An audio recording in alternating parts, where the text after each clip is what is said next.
So hello guys, umorder kami ng halo-halo through online at ito yung dumating sa amin.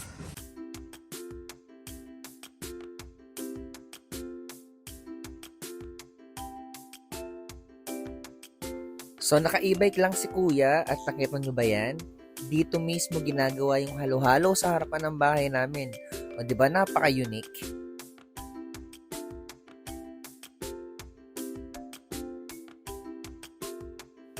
Nakakatuwang panoorin kasi dito talaga sa harap ng bahay niya ginagawa. As in bit-bit niya lahat, pati yung yan, icebox na yan, nandyan yung mga yelo niyang durug na. At napakadaming laman guys, umaapaw sa laman talaga.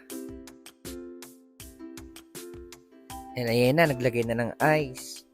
Natutuwa talaga ako kasi tulad niya, no, kompleto lahat habang daladala niya sa e-bike. So guys, meron siyang Facebook account. Ilalagay ko siya dito para masubukan nyo rin. Ito po, o-order lang kayo through Messenger and then siya mismo ang pupunta sa bahay nyo at gagawin sa harapan nyo yung halo-halo mismo. Tulad nito. Kita nyo yan, punong-puno.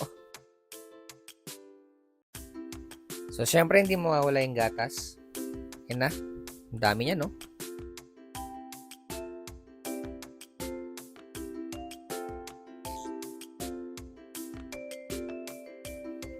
Kahit maulan ngayon, nakakatakam pa rin to. Lalo't nakikita mo kung paano niya ginagawa. Nakakatuwa. Ito yung e-bike niya guys, oh. Single lang siya. Ang galing talaga. Napaka-unique.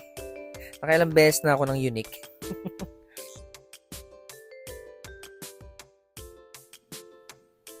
Oo yan. Mayroon pa, hindi pa tapos. May leche plan pa rin. Ang dami ng laman yan sa loob guys ha. At meron pa sa iba-abaw. Sulit na sulit guys. Magkano lang nga ba to?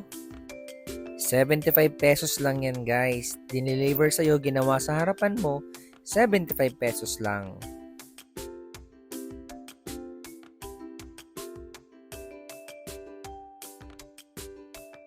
And yan na ang pinaka-finished product natin.